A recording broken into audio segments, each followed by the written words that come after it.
So there's no reason you can't apply this performance psychology to your work as a leader. And to me, this focus on the inner game was very profound. And I recognized my problem was my inner game. My hang-ups were all about my outer game. I never thought I was good enough at what I did. I was certain there was, it was just a matter of time. Such imposter syndrome, right? It was just a matter of time before someone who was actually really good would boot me out of my seat and off I'd be, out in the street, bag lady. And so, you know, it was so powerful for me to see, oh my God, it's my inner game that's the problem. I do have a bad attitude. I gotta fix this.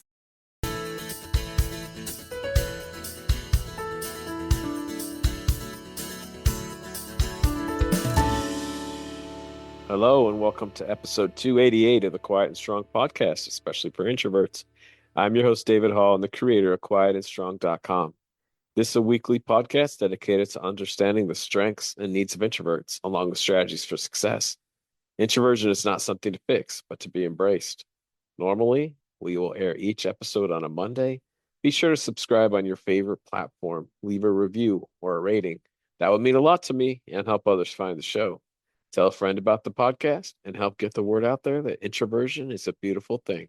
After 10 years in organizational development and learning and development, Jennifer Selby Long started Selby Group to help leaders, teams, and companies in a fast-changing world. Though it wasn't broadly accepted at the time, Jennifer could see that the long-worshipped approach of performance-driven leadership was beginning to crack. It simply didn't mesh with changes in culture and the shift to a global workforce. Ironically, it didn't elicit the best performance either. This inspired a deep, ongoing study of how leaders can do both, get great results, and build a dynamic, resilient, emotionally mature, inclusive, and lasting organization. And it's more relevant today than ever as rapid change and ongoing uncertainty affect people and business everywhere, and the remnants of old control-based leadership behavior quickly fall apart in a world of remote and hybrid work. All right. Well, welcome to the Quiet and Strong podcast, Jennifer. Jennifer, it's so good to have you on today. It's my pleasure, David. I've really been looking forward to this. Yeah, we're going to get into the great work that you're doing. So before we do that, tell us a little bit about yourself and the journey to the work you're doing. Oh, wow. Well, I'm an executive coach who has had her practice now for 29 years this year. And no one's more surprised than I that that's how things turned out because it certainly didn't start that way. I named the company Selby Group in the beginning because I felt awfully lonely by myself. There was no group to Selby Group. Yeah. And today, it's myself, two other coaches who also have some specialties beyond my own, and we have a dedicated client services coordinator. So we really are a group today. It's truly Selby Group. And where we really focus an awful lot of our attention is working with leaders and with leadership teams who need to lead in environments of a lot of disruption, a lot of change. 9 times out of 10, they themselves need to drive considerable change or transformation. And so that is super, super, super hard. And it became our specialty almost by accident when early on, rejection actually led to this. And I wanted to be a coach who coached through HR and was part of a cadre of coaches who went out and was assigned to different high potential leaders. And I thought that would be the most wonderful thing in the world. But guess who had no interest in me whatsoever? HR. Nobody in HR had any interest in hiring me. And so, I had to pay the rent. And it was actually business leaders who kept hiring me to help them with these thorny, complicated, tension-filled situations. And I would be so exhausted at the end of every project to think, well, maybe now's when I'm going to get that other gig. But eventually it became our specialty. and the space where we play. And because I live in the San Francisco Bay Area, been, working in the Silicon Valley for all those years. And so, not surprisingly, many, many, many of our clients are introverts. And I took a super early interest in introversion and extroversion and in personality type dynamics in general, and how we might be able to leverage those to optimize teams, to optimize leaders, and interestingly, in the end, to help work through an awful lot of things that aren't what they appear Yeah, and to come to the real solution. absolutely.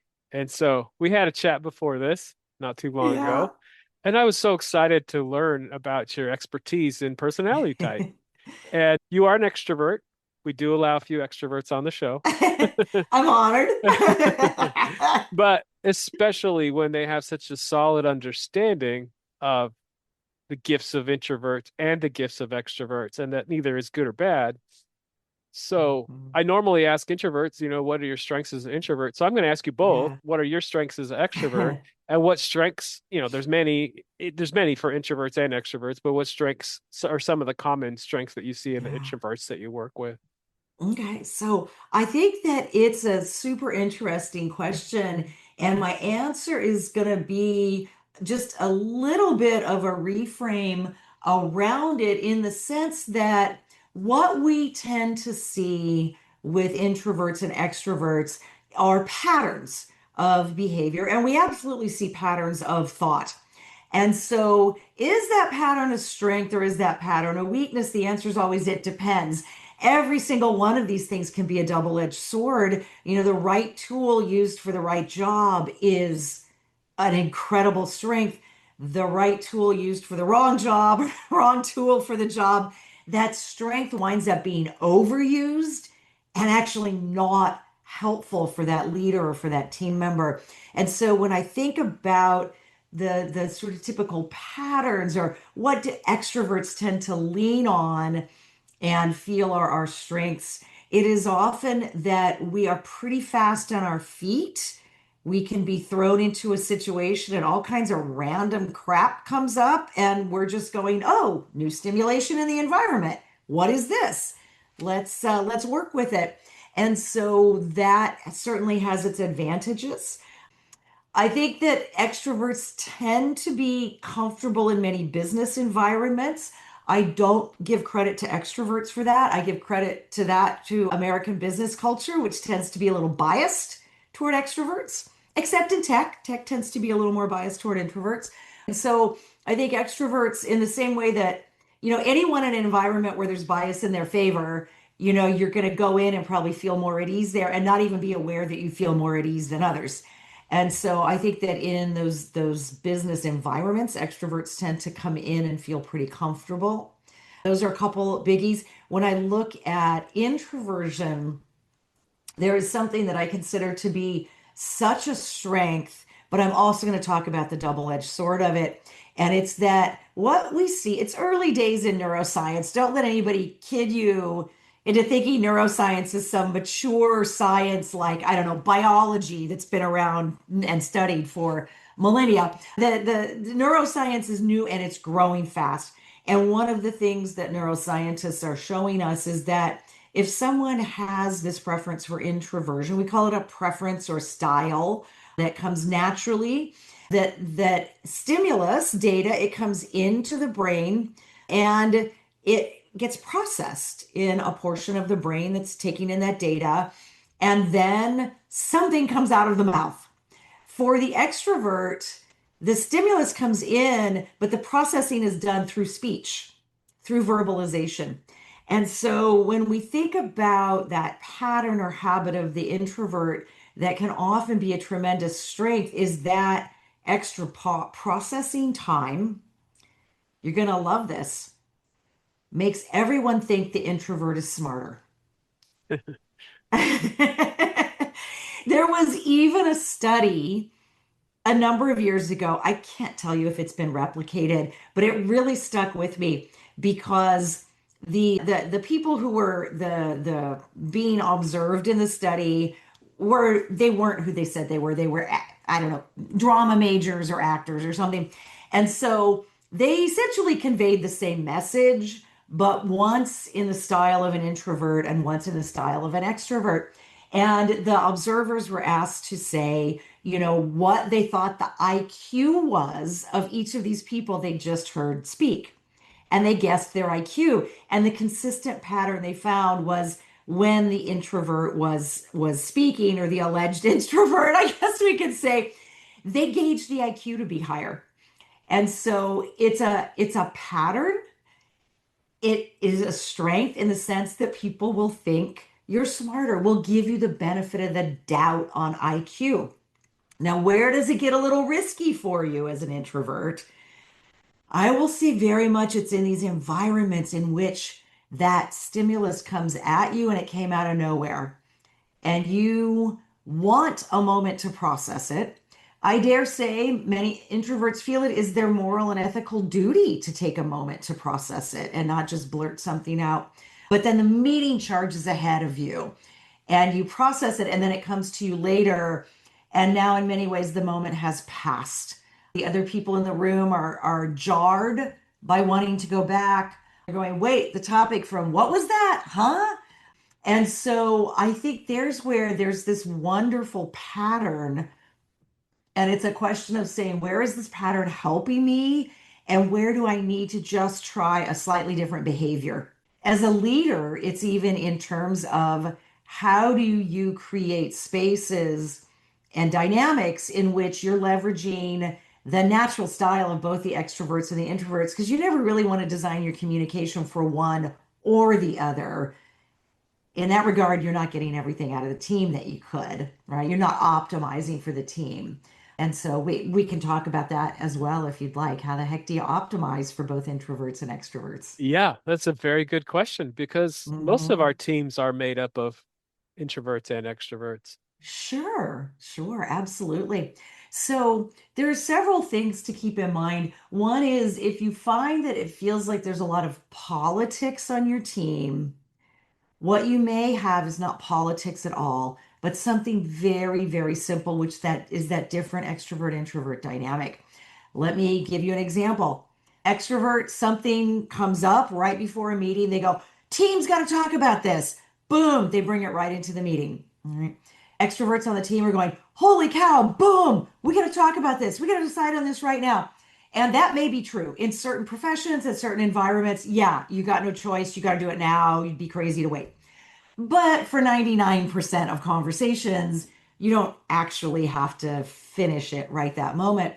The introverts, meanwhile, are going, whoa, that's big. We need to reflect on it, but they rarely say it. Again, in the US in particular, we have a extrovert biased culture. And so the introverts feel like they ought not say, whoa, we should step back and give this a little time. And so, if you want to design to optimize for both, you're going to A, send as much out in advance as you can, because for the handful of extroverts listening to this, when you send stuff out, your introverts will read it. They will actually read it. Your extroverted employees may not, they might skim it. But again, think about how people do their best thinking. Your extroverted employees aren't, they're not disrespecting you. It's that they know they do their best thinking in a group. And so they're going to skim and wait to do their best thinking in the group. The introverts are going to go, ooh, this requires my attention now. I want to be familiar with it. I want to come prepared. And so they're going to read it. So then you're going to have, people with varying degrees of preparation coming into the room. If you need to hit the team with something new that came up since that, or there really is nothing you can send in advance, then you need to be able to press pause and say, the goal in this meeting is to understand and explore. The goal in our next meeting, which might be just in an hour, it might be tomorrow, right? Our next conversation is going to be the decision conversation, right? Because otherwise, what happens is, boom, new stimulus comes in. Extroverts go, holy crap, we got to deal with this now. Ah! And then the introverts go, think about it. And then the introverts are going, oh, I don't know if that was a good decision. That's probably not a good one. It's my moral and ethical obligation to raise this issue, but how is an introvert going to raise the issue? In a large group or one-on-one? The introvert's going to go one-on-one with each of the people in the meeting, to which the extrovert who called the meeting in the first place goes, well, that was really behind my back. Two different styles. And you can see how each would be interpreted as hostile, when in fact, each of those people are doing what they feel is morally and ethically right. It's just that it's driven by a style they don't understand because it's unconscious in them. Yeah, it's very natural. Very That's natural. that's probably one of the biggest differences is the way we communicate and process Yeah. information, which you described beautifully. And if we Hmm. don't understand that on either side, there can be Yeah. conflicts that don't need to exist. And Yeah. you described how introverts prepare, and the Hmm. idea is that you fully participate in that meeting. And I tell people, speak up early, make your presence known, make it known that you have Yes. something to say, that you're engaged. Don't Yes. don't wait. Um, Yes. and do your best preparation. You can't prepare for Yeah. everything, No. but do your best. Unfortunately, Do no. your best, Yeah. ask for time when you need it. Sometimes, like you said, maybe there's something just has to get decided, and that's how it is. But where Sure. possible, allow for time for Hmm. people to revisit the topic if you can. So Yeah. yeah, very Yeah. well Yeah. described how things are different. Or if you're an introvert, Yeah. understand that your colleague might need to talk things out more than you do. Yes. I've I've I've told my introverted clients a couple of things. One is give yourself an assignment. So now I'm putting on 100% my coach's hat. To grow, you need to take action, not just reflect. And give yourself an assignment and pick a friend or a colleague who can hold you accountable and be supportive of this. But I want this assignment to be that within the first 5 minutes of one of your meetings this week, you're going to say something and give yourself a deadline. It's got to be the first 5 minutes, David. It can't be, I'm going to get in there somewhere. Yeah, That just layers onto your stress through the whole meeting as you're going, what am I going to get in there? What am I going to get? I don't want you to get more stressed out about it.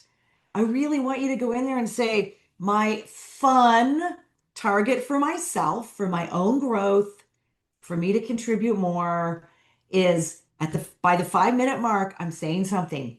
Even if all it is how was your weekend? It doesn't matter. I'm going to yeah, contribute something by the 5 minute mark. It's an assignment I gave, believe it or not, my first ever coaching client. He was a deep introvert. He was actually quite good at what he did. Everyone on his team that he worked with was an extrovert except for him. And perception of the quality of his work was starting to go down. And I said, well, I don't know technically, I can't help you technically with what you do, only you know if the quality of your work is actually down. But what I can do is say, I've watched you in action and I have no idea where you stand on anything. And that does make you a lower quality team member to be harsh about it if nobody knows where you stand and if you're not talking with them after the meeting at least they don't know where you stand, they're not getting the benefit. And he said, well, I don't know, if somebody's already saying it, why do I need to say it? Well, you have a different specialty, you bring a different angle to it. A lot of my introverted clients who can lean in comfortably to the introversion and not be fearful about it become everybody's favorite thought partner because they'll patiently sit with the extrovert, to your point, and be the thought partner while the extrovert's going, I don't know, here's what I'm thinking, here's how I've got it laid out. What do you think? Really often become everyone's favorite thought partner. And so give yourself the assignment to contribute by 5 minutes into just at least one meeting that you normally wouldn't this week. This week, please don't put it off in the future. And know that there is this wonderful quiet command to an introvert who is at ease with their introversion and also at ease with adapting to the needs of people who are different with them. It is the most wonderful quiet command. I admire it greatly. As an extrovert, I don't know that I'll ever have quiet command.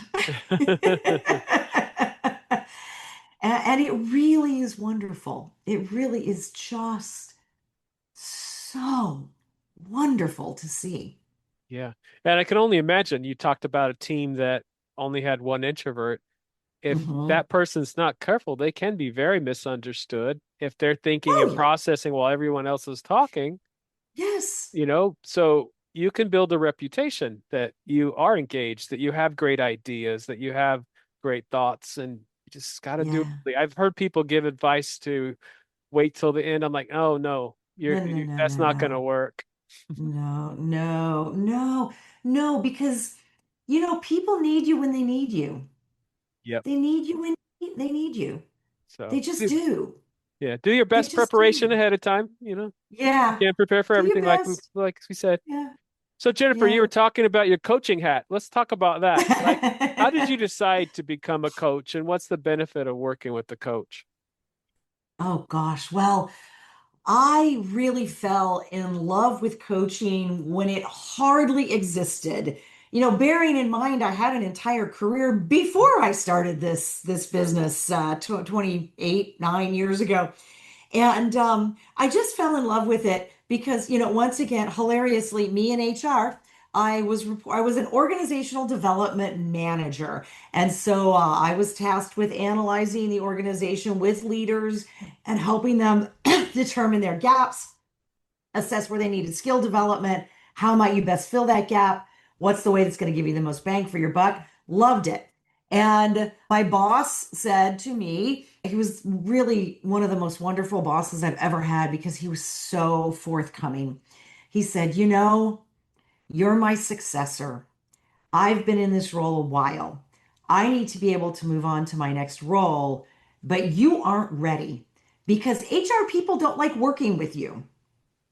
And you need to learn how to lead HR people because once you're in my role, you're more and more leading and influencing HR people. And I went, oh, okay. And he goes, I'm sending you off to the Center for Creative Leadership for their week-long coaching and development session that is for HR executives. Now you're far from being an executive. You're gonna struggle a little bit to keep up.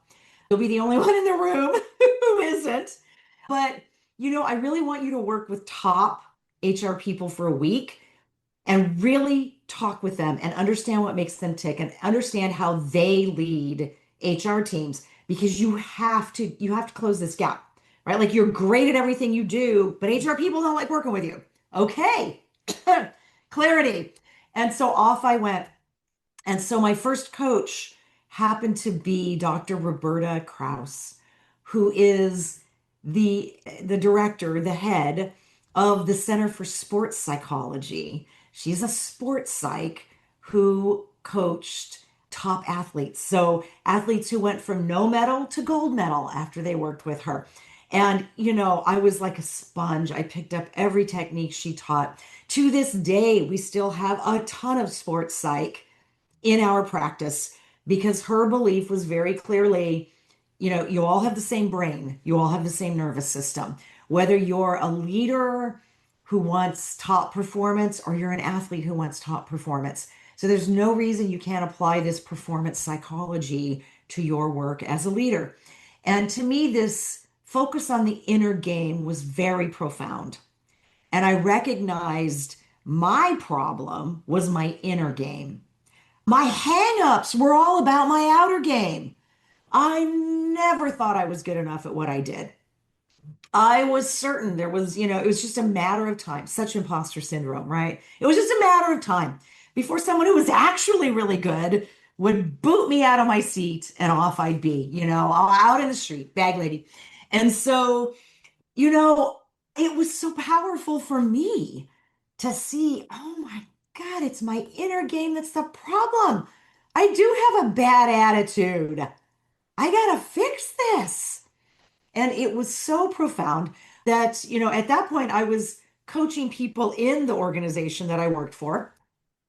He had also sent me off to a certification program, which I also found quite powerful around how do you With science, know that you're a good leader and where you need to get better through measurable indications. And so I took those two things and I started to run with it. I started this practice not terribly long after when my employer relocated the company I worked for to a place that I really tried to love and just found I just really didn't want to go. I just really, really didn't want to go. And I'm very proud to say at that point, my old boss introduced me to someone who was a head of HR to interview with her to do a project for her. And I got the project. So that right there tells you the coaching worked. I didn't turn her off. I didn't alienate her. In fact, I connected with her. I was able to demonstrate the respect she deserved, and I was able to land the gig. And that's how we started. That's Yeah. how we started. And Yeah. that's fascinating that principles in sports psychology transfer to the business world. 100%. 100%. They very, very much do. I think when looking for a coach, or if your listener wants to work with a coach, I obviously use sports psych a lot. It's also referred to today as performance psychology. I think you want to look for that if you're looking for a coach. And if they're not using performance psych, what are they using that is action oriented and that is about, translating the inner game to the outer game? Because coaching, I hold a very strong opinion, should not be therapy. It is not corporate therapy. Your employer certainly shouldn't be paying for it if it's therapy that you need. Your insurance program should be paying for it, and it should not take place in the workplace. And so, in looking for a coach, you first and foremost, you want to look for someone who has experience working directly with people like you, and like you in as many ways as possible. One of the reasons we've done a lot of work with tech leaders is that we've done a lot of work with tech leaders. And so tech leaders go, you get our world, you get our environment, you get our pressures. One of the reasons we work with a lot of introverted clients is that we've worked with a lot of introverts. They go, oh, wow, yeah, you've been there, you get it. And yes, and let me introduce you to some of those clients so you can support one another out in the world. And so do look for a coach who has the very closest experience to what you need that you can possibly find. It is a very new profession. It's kind of the Wild West. You really need to dig to find that good match for you. A lot of people say, oh, I want to work with a coach that works with executives, but they're a first-time manager. I'm going, well, I think you probably want to work with a coach who also works with first-time managers, because that's a whole different world. Interestingly, we can find similar edges or areas that those individuals need to grow in, but they're just functioning in very different worlds and they're in different stages of their career. So you're best off to find someone who's worked with people as similar to you as possible in as similar a situation with similar goals. Yeah. Yeah. So what are the common things that you're working on with people or that people are bringing to you? I would say that we have several that have been up for a while and are maybe even more up today. The first one, I would say, above all else, is how to lead change and transformation in an environment that is constantly changing and disrupting. That's huge because, of course, our clients are leaders at various levels. And they're, by the way, our clients that we're working with actively are rarely the CEO who has the final stage. It's that next level down that has to make it happen. And the level below them really has to make complex change happen. Those VPs and directors have really hard jobs, and they've got to convince each other and make decisions together, right? And influence one another. And that is really, really, really tricky. We tend to try to influence people through the means that influence us. And we each have a gate that you need to walk through in order to convince us. And that gate's different for different people. And so we spend a lot of time in that space. What are those core values that those various stakeholders have in your environment, and how can you adapt your style to connect with that core that very that fundamental motivator, right? Or what my colleague Linda Behrens calls essential motivators. We each have them. And by the way, those interestingly are not connected with introversion and extroversion. And so merely reading that someone is an introvert or an extrovert won't necessarily give you that kind of information around what will influence them. It certainly will indicate a little bit about your style and interacting with them. Obviously, if you're getting a lot of reads that this is an introvert and you're an introvert, beautiful. Roll with it. This will be effortless. But if you're getting those clear signals that this person's an extrovert, be ready to do a heck of a lot of listening and focusing on, remember with the extrovert, focus on the last thing the extrovert says, not the first. Opposite for the introvert. The introvert might talk for a very long time. It's a myth that you guys don't talk. When you start talking, we hear a lot, right? The introvert might talk for a long time, but I find generally introverts start with the most important thing and then back it up to the evidence. The extrovert, unless they've had the time to prepare and they've already had this conversation, flips that script. They're working their way up to the most important thing. And so it's a little secret, I'll tell you, if you're trying to influence an extrovert and they're going on and on and on and on, and you're not sure what the point is, if you're getting exhausted, it's okay to not listen to every single word because they're needing to process, right? And you're there to help them process. Don't worry if you miss some of it. It's okay. Their main point is probably going to come at the end. And so it's okay. It's okay. So those are some things to be aware of, in those conversations with introverts and extroverts. But there are other portals that are super important to understand. If I could, I'll share one Yeah, that yeah. is one of the most common. Yeah. Definitely give us an example. Yeah, yeah, because somewhere between 38 and 50% of the population has an essential motivator that we would call traditionalist or stabilizer in their core nature. And about half those people are introverts and half those people are extroverts. So again, you're not going to pick up that through just that IE style. Those traditionalists or stabilizers are the original risk mitigators, the original planners. They like to see a detailed plan, and if there isn't one, they like to build one. They like to think of everything that can go wrong in advance and see if it can be mitigated and find a way to mitigate.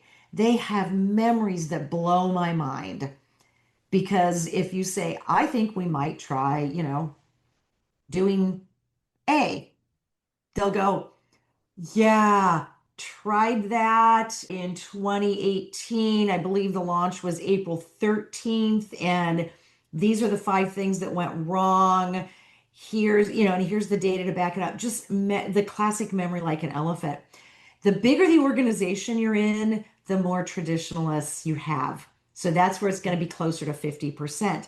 So if you're in doubt as to someone's sort of core fundamental motivator, that's a safe one to start with, which is someone who doesn't want to hear kind of like big ideas. They don't want to hear a lot of criticism of the organization. I think this is a mistake a lot of people make. They're like, this is messed up or inefficient, and I'm here to fix it.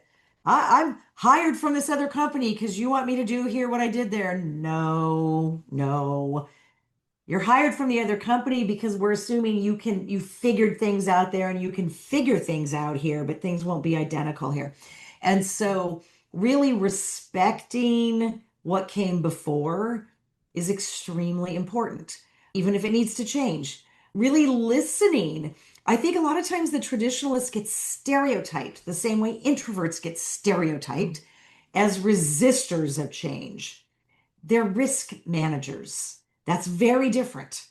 Why would you care about getting these people on board? Because everybody looks to them first. That's why. And so if they're looking at, Brenda and they're watching Brenda closely, and then Brenda goes, I'm on board, everyone's going to follow Brenda. Now, you might be a little hurt because they're like, why didn't they just follow me? Because Brenda's the traditionalist. Brenda's the one who's gotten their butts out of hot water in the past. Brenda's the one who protected them from making mistakes in the past. So they don't want to go through any more pain than they have to. There's going to be plenty of pain with any change. And so they're all looking at Brenda. And once Brenda says, there's going to be some pain, but I understand it. Let's go. Okay, I'm in. I'm in. And so it becomes super important to really listen instead of going, this person's resisting my change, going, how can I harness Brenda's energy to actually mitigate the risk? How can I harness this for good? You better listen to every single thing she says and you better be writing it down. Because I'm telling you, Brenda's watching you closely. She's a risk mitigator. And if you're a risk, she's going to make sure she gets you out of the way. Yeah. So Brenda's noting, are you writing down what I'm saying? Are you really going to address these problems? Now, she might not say it out loud. If she's an introvert, she's thinking it to you. Mhm. But you better be writing everything down. You better be listening. You better be saying back to her, okay, Brenda, here's what I understand to be the risks. You said this, and this. Is that right? Yes. Yes, David, that's what I think the risks are. So really think, I've gone beyond the topic in introversion and extroversion, but I do think that understanding this temperament in particular is every bit as important. Oh, yeah, of course. Every Yeah. bit as important. Yeah. And we talk about all these different factors. My focus Yeah. is introversion, extroversion because it's still Yeah. very misunderstood, you know. Oh, absolutely. So Absolutely. when you were talking, I've been in so many situations where somebody new comes in and they do want to change everything, but Yeah. they're not listening to Yeah. why things are the way they are. And Mm-hmm. that's very important to many people. It's like, yeah, Yeah. we're willing to change, but understand why we are where we are. Mm-hmm. Mm-hmm. Very common. It's one of the most common mistakes I see when people come into an organization from outside. Yeah, 100%. So, what are some other keys to leading people through change?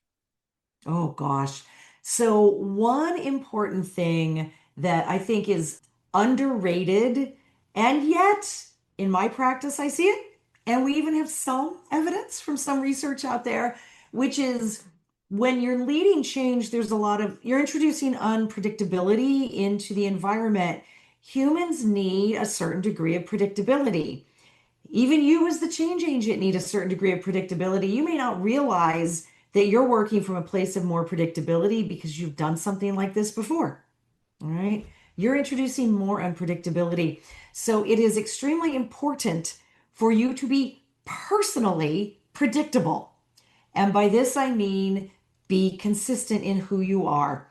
Now, I'm going to tell you something which just makes it that much harder, which is my best clients manage the very tough polarity of being personally predictable and consistent where it's helpful, but staying open to changing and growing where they need to change. So, what I mean by that, personally predictable. Are you a stickler for details? Carry on. Don't be a stickler for details for with one person, but not with another. Don't be a stickler for detailers for one type of project, but not another. And if you are, explain why. Explain why this one doesn't need your involvement anymore, right? Be transparent about that. Are you someone who needs people to go to the big picture first? If so, be very consistent in asking for that. People need a certain predictability. Do not cancel your one-on-ones, right? That's the first thing that goes. By one-on-ones, I mean the one-on-ones with your direct reports, right? Keep those preferably every week, maybe every 2 weeks if it's a long-term relationship and they work independently.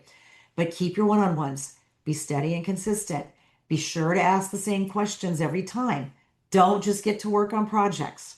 All right. You want to be that rock, right? That person who is consistent for them, even as you're introducing so much change into the environment.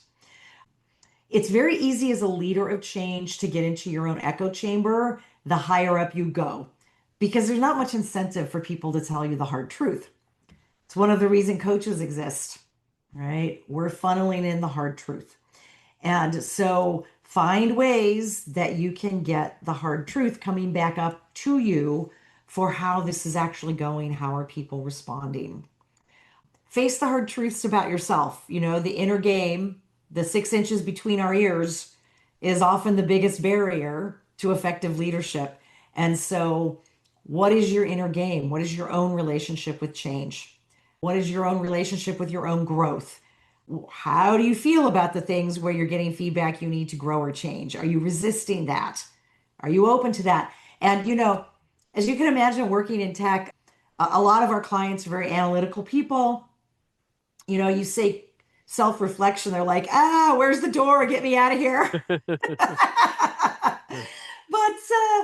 it is what it is. The leaders who do that tough self-reflection and continue it, don't just go, okay, I did my self-reflection at the launch of the change, I'm done, but continue steadily with that and with adapting their behavior accordingly while maintaining what is steady in a rock.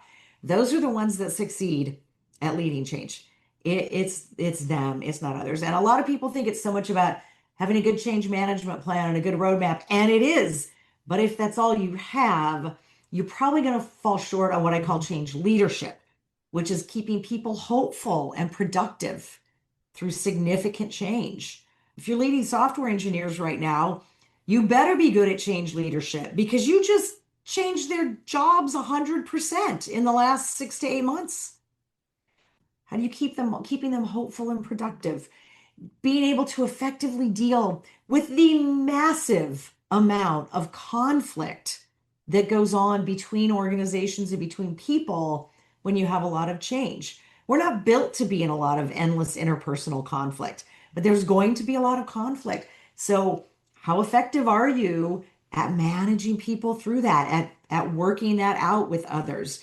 That is a key part of change leadership, helping people get new skills, supporting them in developing new relationships. Every significant organizational or technology change means a change to relationships. You're probably working closer with some people you didn't work with before. Maybe people you didn't know very well, but you heard weren't trustworthy. So all of those elements are are key to being an effective leader of change. Yeah, something you said a minute ago was about the one-on-ones and why Yes. sometimes are those not prioritized and what is an Oh, effective one-on-one? What should be happening there? yeah, yeah. Those get deprioritized, in my opinion. It is entirely because in order to get promoted into leadership, you have to be a good problem solver. And that's usually who gets promoted into that first level of management. So, what do you get really oriented toward if you're getting rewarded for it? Solving problems. If it doesn't seem to be a problem, are you going to pay attention to it? Probably not. It's just a natural human failing. We go toward where the reward is. We don't pay much attention to what's working because we get rewarded for solving the problems, right? Our brains also tend to go toward the negative anyway, right? Remember, we're descended from people who survived because they went, the rustling behind those beautiful flowers is probably a cougar that's coming to kill me, not, aren't those pretty flowers? Hmm. And aren't they pretty rustling like that?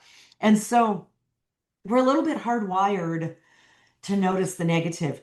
But the problem is, if the working relationship is great and if you're pleased with someone's work, that's not a problem. You don't see it as a problem to be solved. And so you get into the bad habit of going, well, we don't really need to sync up this week. And then they get really busy because they're great at what they do. So they get busy, a lot of demands on them. Well, they're like, can we cancel this week, boss? I'm really busy. Yeah. So you just sort of slip into this bad habit and and you get a little bit out of touch. And they're slipping into the same habit. So now they're a little bit out of touch with their teams. And so you lose this natural feedback loop that would happen if it were steady, if it were steady. And that's super dangerous if you're in, high pressure, lots of disruption, big change. Boy, you wind up in a little echo chamber from your own organization and from your own people. And then you can be stunned. You can have a really bad surprise. Almost Yeah. as bad. You can have a really good surprise, and now you have no idea how to replicate it Right, because you right, got out right. of touch. And so, a good one-on-one to me includes questions like, what was great this past week? What'd you love? What was happy? What was not good about this past week? What support do you need to help you with the stuff that wasn't great? Have we acknowledged enough the stuff that was great? Did we get a note out I love that. about that team's accomplishment? Yeah, I love that. We need Ah, to hear it. we We need to hear it. need to hear it. We need to hear it. There's ample negative feedback that naturally comes to us, right? When the lines of code don't run or the bot goes rogue, or sorry, my examples are all pretty techy. No, that's We cool. get plenty of negative feedback that comes to us. Oh, sure, I work with a whole product group in publishing. Subscription rates go down or ad revenues go down. There's ample negative feedback in the environment. And so ensuring that on a weekly basis you're asking your directs, hey, what was great? Hey, while we're at it, should we celebrate this? Should we be public about it? And if so, how might we be public about it? One of my wonderful introverted clients came up with something terrific in the organization he walked into. He had a 40% attrition rate, which means 40% of people were quitting every year. Oh, wow. Horrible, Yeah. right? One of the things he did many things to turn it around. We worked intently. For example, the first 3 months I worked with him, all we focused on was influencing your boss and your stakeholders so that you can get the money you need to hire the replacements at a higher level. That's all we focused on. But meanwhile, he was thinking about, like I said, is there anything that can be celebrated here? I mean, they're leaving because it's bad. Is there anything?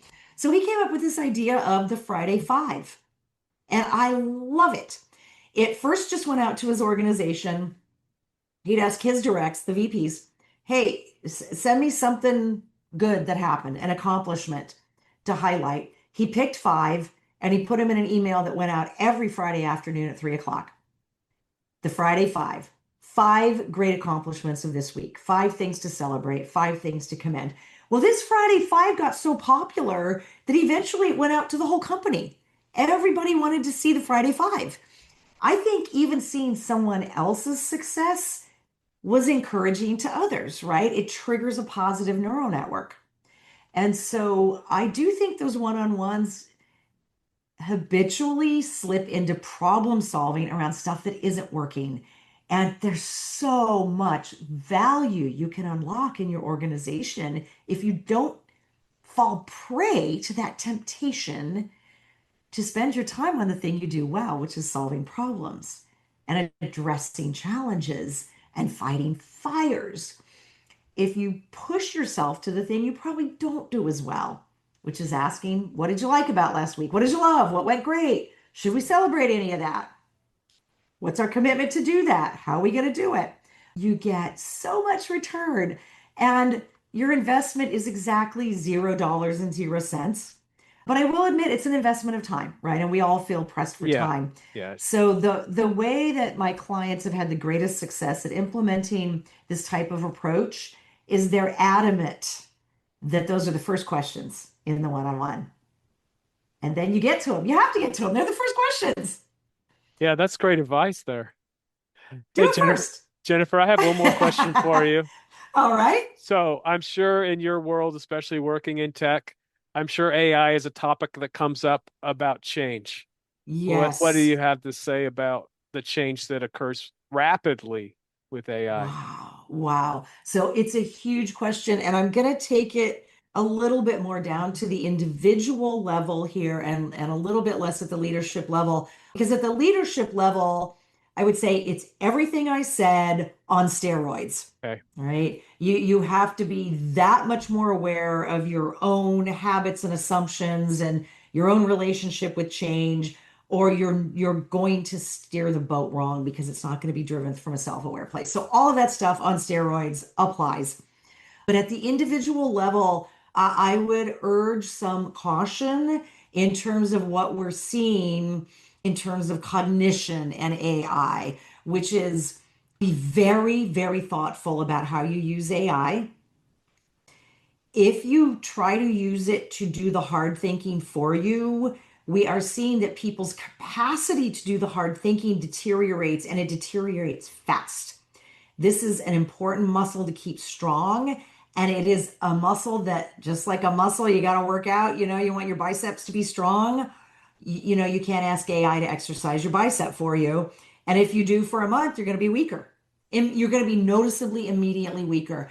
And so be very careful about it. So, for example, if you need to write things for a living, write your stuff.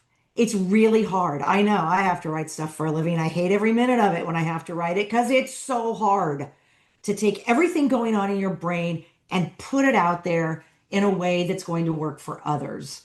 And so it's tough.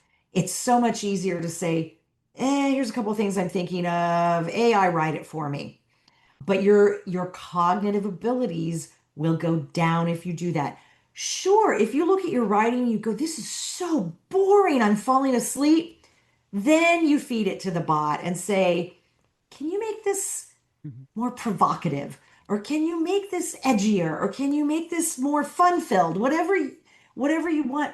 Fine, use it to give you feedback, right, as an editor, but do not slip into letting it do your hard cognition for you. Because writing isn't really just about writing, it's about thinking, isn't it? And so be very careful, depending on your role, of what you give to it. Now, if you're a software engineer, you know, yeah, you're going to tell the five bots to do five things you used to do.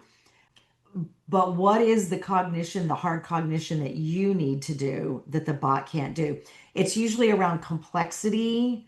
Bots are fabulous swimming in their own lane, right? But it's about complexity. Often it's about the messy things, right? The hard cognition, the judgment, the values, deciding what's important and what isn't important. These are all very much human things. And so unfortunately, those are the human things that are hard and that we would be most tempted to say, can a bot just do that? Don't let your cognition slip. Don't Yeah. let your cognitive skills slip, right? It's the same thing we're discovering with excessive phone use.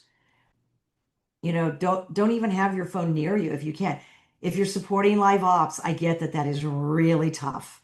But is there a segment of the day where you can literally put the phone in another room? We're seeing cognition is impaired even by having it sitting next to you, upside down. And so its social skills drop considerably. Now, work is nothing if not social. And my introverted clients have already told me many times over the years that can be part of the challenge. It's getting out to the social element of work. Don't make it harder for yourself.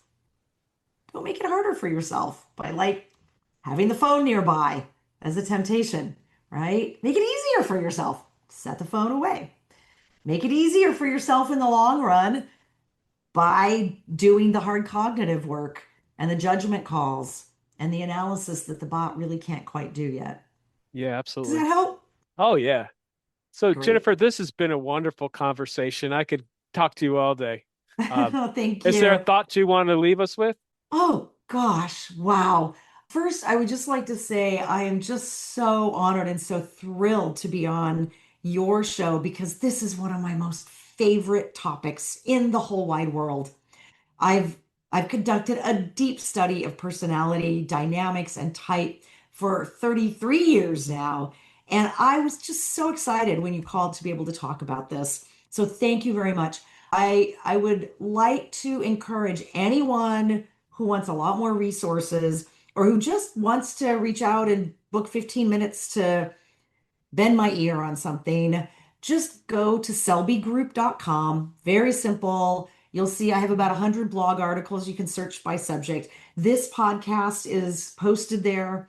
Other podcasts that I've been on have been posted there. And you can just click on a little button to either send me an email or book a call and you can reach me directly. So please don't hesitate. If you're a listener of David's show, you are more than welcome to reach out. So just head over to selbygroup.com, see what you can find that's of use to you. I think you'll find a lot of stuff that's really helpful. Thanks again, Jennifer. My great pleasure. Take care. Thank you so much for joining me. I appreciate you. I hope you take the time to explore other episodes and learn from other amazing guests. Remember, if you're interested in getting to know yourself better, there is now a free Type Finder personality assessment on the Quiet and Strong website. This free assessment will give you a brief report, including the four-letter Myers-Briggs code. I'll add a link in the show notes. And I'd love to connect with you. Reach out at david@quietandstrong.com or check out the quietandstrong.com website, which includes blog posts and links to social media for Quiet and Strong and much more.